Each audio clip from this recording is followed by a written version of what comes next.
Okay, and welcome to our show. Our guest today is Wendy Lou Weber. She has two PhDs in psychology, and she's going to discuss with us today what Carl Jung said about integrating the shadow self with your consciousness. Now, he also said that one could use ritual magic to do this because you could tap into the shadow self, that darker side of us, but also supplies energy and creativity. But it can also turn into the sorcerer, which becomes a megalomaniac and a sociopath and a, um, oh, what's his name? Machiavellian instinct. So, anyway, he said you could use this to tap into that, but you had to be very careful because if you tapped into it and you focused on that one dark aspect too long and too hard, you might become obsessed. Do you agree, Dr. Wendy? Yes, I agree, Richard Weber. And not only that, he said it's very important to know what you're getting involved in because Jung was taken on the spiritual side uh, and saying there's a way you can connect, but if you do it incorrectly, like in the circle and try to bring spirits in, those spirits might stay with you. So there's a precautions you always must take and take this very seriously if you're going to embark on this. Well, what do you think? I know what ritual magic says to do to protect yourself. And what amazes me is how these people in, let's say, the 12th century through the 18th century knew to do these ritualistic things to protect yourself. But I always looked at it as putting up psychological barriers to describe exactly what you're saying to control the thing. And the problem with the Necronomicon is it teaches you to summon these spirits from your dark shadow self, but it doesn't tell you how to control them, bind them, or get rid of them, which sounds to me exactly what Carl Jung said never ever do. What do you think about that? I totally agree. And he is trying to teach you other methods. And he, being studying this for many, many years and being taught under Freud and taking his knowledge from Freud and then moving on to a different aspect. Jung has given us the spiritual and the way to bring other spirits into our lives and have shadow, but you have to be careful because it can generate information you don't know about. So his idea as a psychologist was to make sure you understand and know what you're getting into before you try to perform anything that Well, would be his great. theory was that these unconscious, dark, or positive images can motivate our actions in our conscious mind without us even knowing it, right? And that's Correct. why he said to explore it so you could see what's there, I guess confront it, deal with it. But how did he say to do that safely? That's what I don't understand. Well, you said to do that safely, you had to make sure you understood first what he's talking about. And everybody wants to draw out the circle, whatever the circle's about. And what they don't understand is they're bringing in spirits and shadows and spiritual things. If they don't know how to control it, then they're going to be in a lot of trouble because they won't know how to make sure they have control over their spiritual images and how to deal with them a safe way. Well, it's funny because if you ask a Catholic priest or a bishop, what's the first sign of demonic possession? And it's obsession. So I guess you could say, in Jung's point of view, you let this shadow self in, and you haven't controlled it, and now you're obsessing over it. Right. Yeah. But how did Jung say to integrate it safely without using ritual magic? What steps could you take in his plan to integrate. In his view, you should take the steps to understand your spiritual being, and you should understand your thoughts, your behaviors within yourself. So psychologically, he was trying to help those people psychologically to have control over their spiritual would also be how they react to other people, how do they deal with their problems and their behaviors. So this is something that he focused on that took away from what Freud was talking about in the psychoanalyst part of his behavior, and he took it to a deeper other level. Well, he also said that the shadow self could create these negative projections that we put on other groups of people and other people, or even just one person, right? Yes. And you kind of see that, it's the old adage of my religion and my rituals are the true thing. Yours are just silly, right? So you're Right. projecting, I guess what would he say, your insecurity from your shadow self? Yeah, you feel secure when you have a shadow self because that provides you with security, and everybody is trying to reach out to where they feel secure in their emotions, their behaviors, their psychological uh, thoughts, and we want to feel safe while we're doing it. So the circle was a concept where people would be safe in what they're doing, but that isn't exactly true. Yeah, I mean, and the ancient texts talk about, well, the Judeo-Christian concept, you're actually supposed to fast for weeks before you even attempt this and do daily prayers for hours. And I guess Jung would say that's getting your emotions and your psyche in the proper balance before you attempt to tap into your shadow self, right? Yes, and it's no different than a lot of religions that they also inspire people in their congregation to do. So fasting and taking journeys and going out into the woods and spending days with your own self is talked over and over in all these other religions. All right. Well, even Crowley kind of had it right. He said the purpose of his plan was to do what thou wilt. Now, that doesn't mean just do anything you want. It means to find your true self, your true will, which kind of aligns with Jung. That's what he wants you to do too, right? If you're integrated, you found your true self, right? And Right. you, And if you're integrated, you find your true self, then you are in a place where, as uh, as psychologists study Jung, you're at a place where you are more able to connect with other people to help them with their selves and their psychological issues.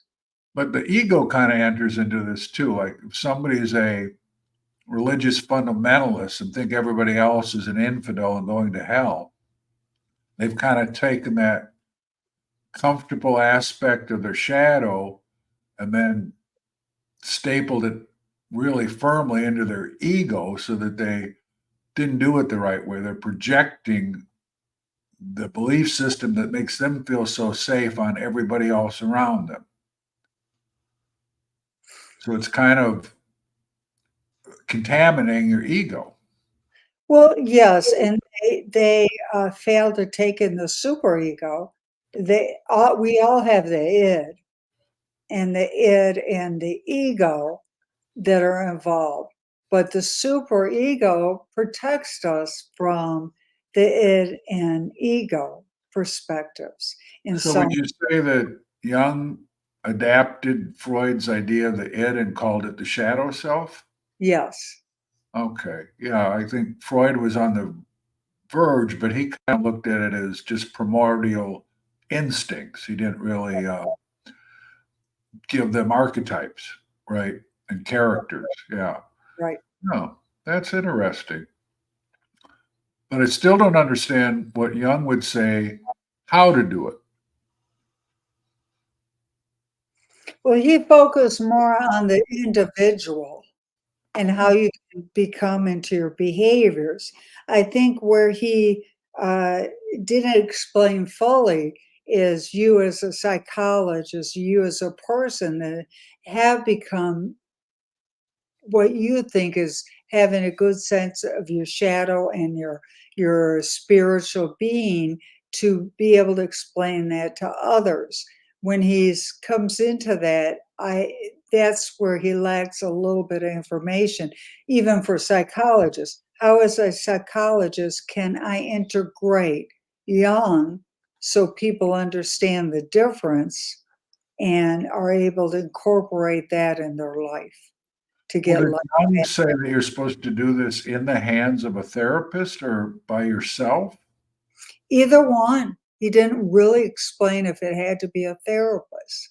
If you could, but most people, I believe, can't do it on their own, that they need a therapist to make sure they're safe in the process.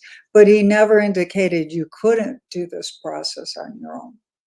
Right. I think he got absorbed in his new discovery of the archetypes and the shadow self and trying to explain all that to everyone rather than actualizing it, I guess, you know.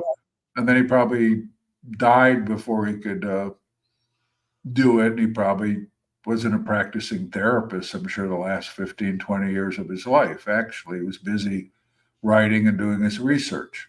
Right, and his sister tried to, I do believe it was his sister that tried to expand more on Jung's thoughts and what he was doing, and she kind of took off a little bit from his ideas to explain So them and nowadays, you kind of still divide therapists into Freud, Jung, and behaviorists, right?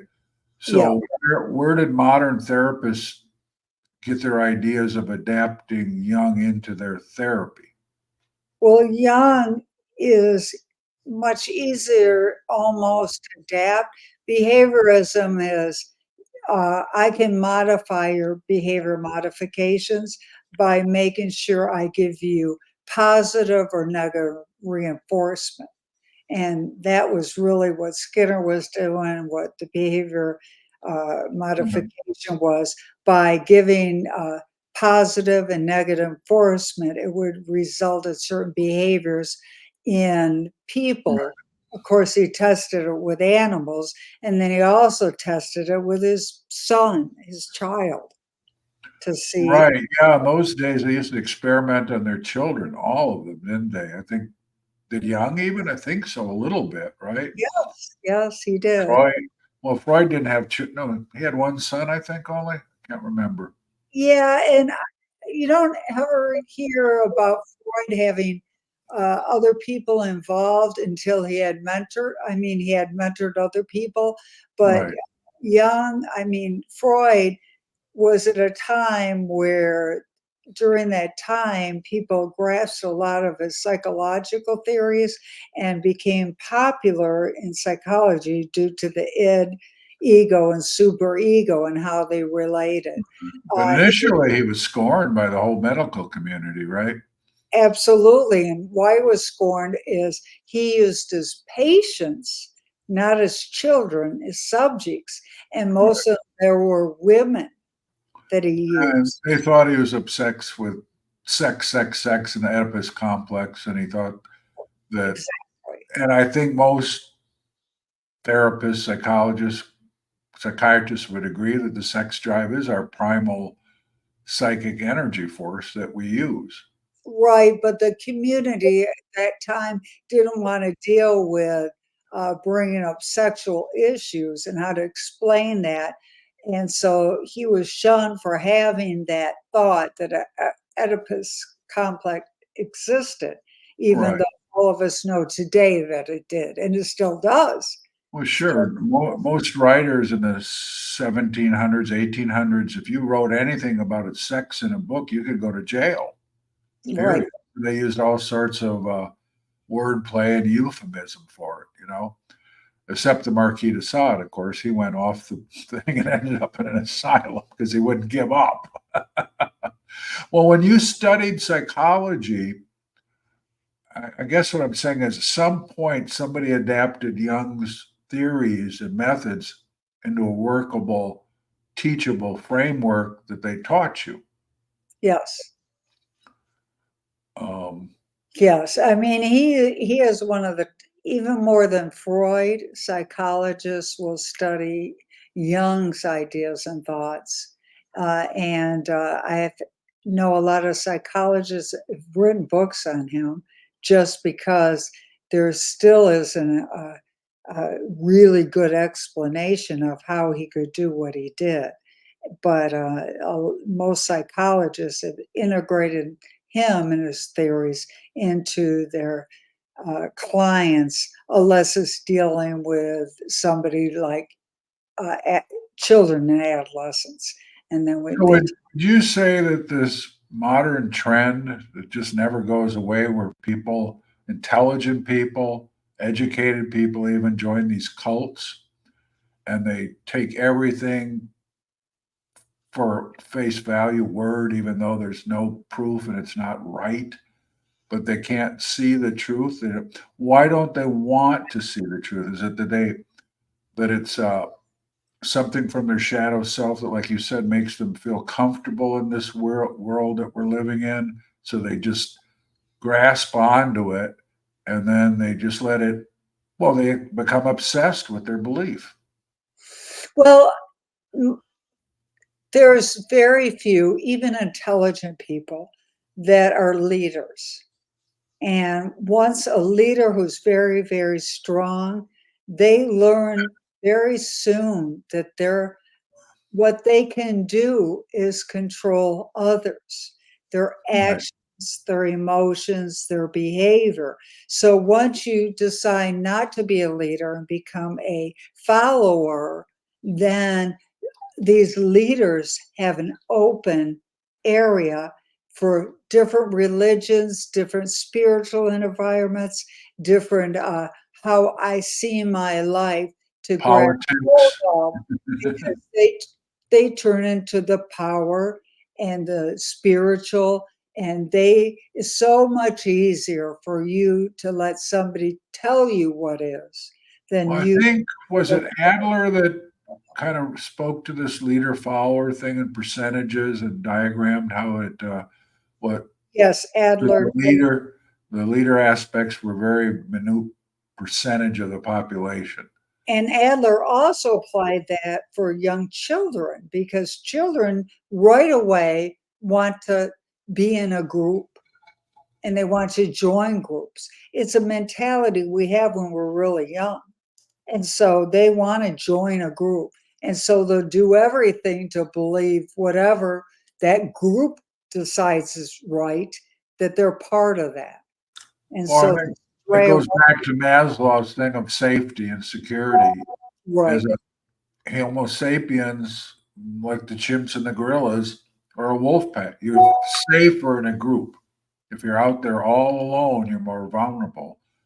And people just instinctively realize that. So they want to be in a group. right. And if they have a leader, they'll congregate to that leader. Even Yeah, this what's bad is a lot of these leaders are sociopaths and psychopaths, and they want control and then they manipulate people. And then I see a pattern with these groups that then the number two guy in their group says, well, I don't agree with everything that the big boss says, so I'm going to start my own group. So right, they have a splinter group. And then it happens over again. They have another splinter group, you know? It's kind of like what I see with Freemasonry. There's all sorts of variations of Freemasonry, and there's no, despite what they think about a worldwide conspiracy, there's no real unified Freemasonry whatsoever.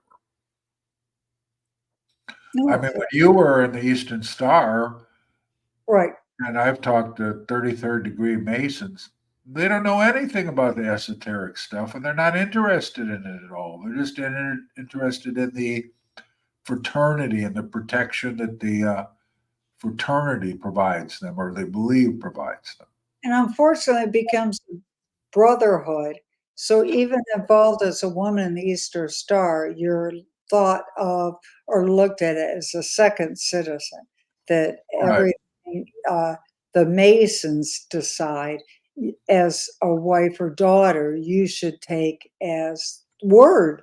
And there's a division of what they divide women and their daughters and even their sons if they don't follow along from this group and community, which Right. is exactly what it That's is. why there's probably at least 200 splinter groups out there that do regard women as important, and the ancient mystery religions and other religions up until the Judeo-Christian time in Islam, the goddess was regarded as the most important aspect of religion, period, not the priest, period.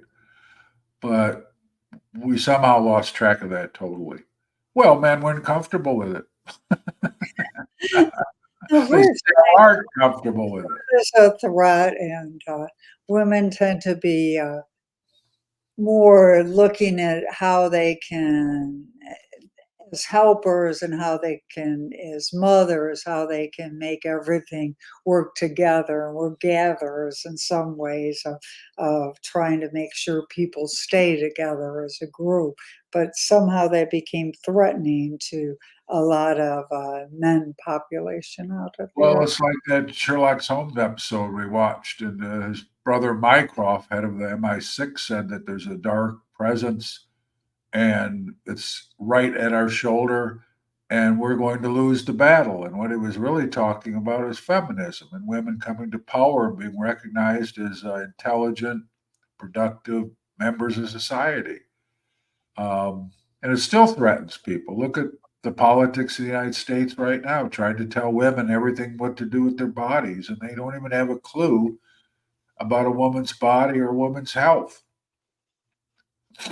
So it goes on and on and on and on. Generation after generation after generation, Yeah, unfortunately. the Catholic Church still won't let women be priests. So some people have broken off and started splinter groups of the Catholic Church and have women as priests. It just it's funny that these old, I'd say, aspects of the shadow self still dominate people and culture a lot, maybe 80%. And as women, well, younger women, not so much, but women are taught to be subservient to their husbands and to they're the ones that are supposed to, if the children don't have any psychological problems, they tend to always look at the mother that somehow she was involved in that, not as much to the father that the That's true.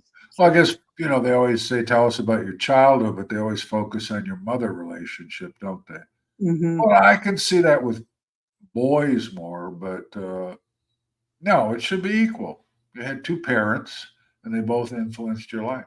Well, look at Yeah. the Christian tradition, though. They still have the Genesis story how Eve got the apple and tempted man and was in league with the devil and brought down the fall of man. And then Catholic churches, we all have original sin, and it's all due to that woman, Eve. Oh, it's evil. How dare her? Yeah, what's with it? And then even before that, the Hebrew traditions, uh, before the Judeo-Christian, said that in the Garden of Eden, Adam had a first wife, Lilith, but she Well, didn't. She wanted to be on top, so God kicked her out of the Garden of Eden. And then later, of course, they made her into a desert demon. Well, someone said that my gods are holy and your gods are all demons. That's just the way it goes. and we're assuming there are demons out there, which is Yeah. Well, another. here's an interesting question, though. What would Jung say about, let's say you're doing ritual magic and you've prepared yourself, but the only thing you're trying to conjure is angels. I would think the danger in that would be you could still become obsessed with that and believe that these angels are helping you every day and controlling your life, and you're forming your life around some imaginary angel entity, which is not healthy either. It's just another form of obsession. Yes, I can't say any different than that. You explained it completely correct.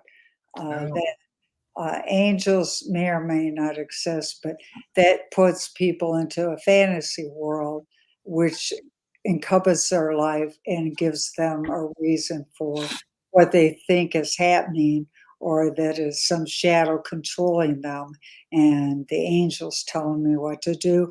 The bad thing of that is then it takes away any responsibility again for your actions. It's about the angel. So the Right. angel told me right or wrong, and we get to the same concept that we always have trouble with, that somebody else is controlling us, or we're allowing them or another object to control us in our behavior. Well, like Wilson said, the devil made me do it. I didn't do it. The devil made me do it. It could go for angels. It could go for the Well, dark. if you read the Bible, the angels weren't exactly sweethearts either. They did some really nasty stuff. Yeah, God they, didn't want to get his hands dirty, so he made the angels do it. yeah, there you go. Uh-huh. Anyway, well, thank you for your time, Dr. Wendy Weber. And thank you so much. Been very enlightening conversation. So the bottom line is don't play around with ritual magic and don't try to dip into your shadow self without being prepared for it because the id's a very, very strong, powerful thing. And it's kind of a primordial force that's, I don't know why it's built into our psyche, but we just got to deal with it. Anyway, thank you very much. We'll see you next week. I appreciate it. Thank you.